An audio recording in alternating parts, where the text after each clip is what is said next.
help. Senator Durbin. Thank you, Madam Chair. I have to leave very shortly, and I appreciate your putting me in the queue. I recently read about the brown-headed cowbird is a brood parasite, meaning it lays its eggs in the nests of other species. A female cowbird quietly searches for female birds of other species that are actively laying eggs. Once she's found a suitable host, the cowbird will sneak into the resident bird's nest when it's away, usually damage or remove one or more egg and replace it with one of her own.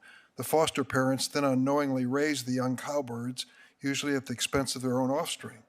It sounds like an analogy to something we're talking about here. It appears news sources are creating information which is being used by others that they don't pay any money to create, but advertising revenue comes their way when they steal that content and put it on their own tech boards and such. So I'm wondering here, is there a way to deal with this?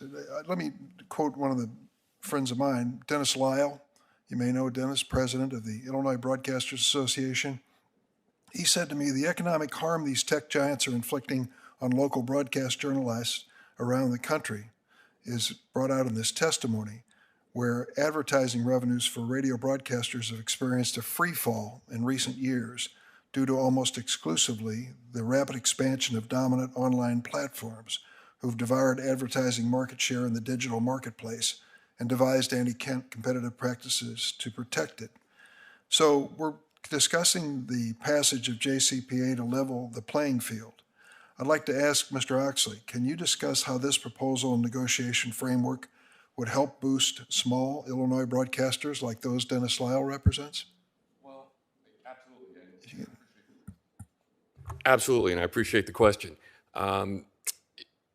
Absolutely, it would help us to have, and all kinds of news operations, to have a level playing field. I think that's all that we're asking for, is a seat at the table. We want to be able to negotiate. We want to be able to have a conversation. We want to be able to jointly work together to try to have an outcome that will help small journalistic outfits, including broadcasters, but also including the newspaper industry.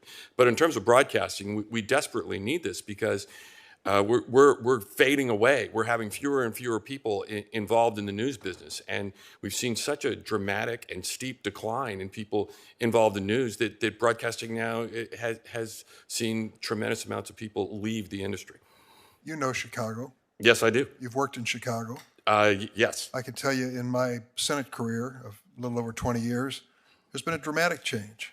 A press conference in Chicago, you're lucky to draw one reporter. Lucky.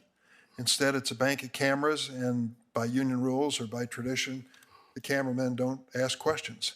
So you make your statement, and they look at you, and you look back at them, and that's the end of the story unless you want to start volunteering information and asking yourself questions.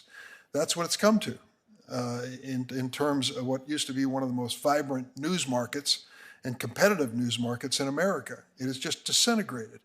We now, incidentally, have a new experiment announced this week where WBEZ, the NPR station in Chicago, is joining up with the Chicago Sun-Times in a not-for-profit venture to deliver regular newspaper journalism with radio journalism through NPR. I wish them well. We need some competition. We need some people that are asking tough questions of politicians like myself. And it's just not the case. And if nothing is changed, it's all going to go away. It's just going to disappear. And that is my big concern, is that without something like the JCPA to help out these journalists, we're not going to be able to cover council meetings. We're not going to be able to cover press conferences. We're not going to be able to cover local weather emergencies or traffic, or all of these things just are going to go away. So what are you going to rely on then? Your local listserv? And the way it's been set up over the years is that to make it a go at it from the digital business, as I know Jennifer could go into great detail about, it's very, very difficult. The profits just aren't there. You're lucky if you break even. So something has to change if we want local journalism to survive. And the JCPA, I believe, can get that started by let us have a seat at the table so that we can at least even the playing field. If we don't do something, the cowbirds won't find even any nest to raid. They will not. Thank you. Thank you very much.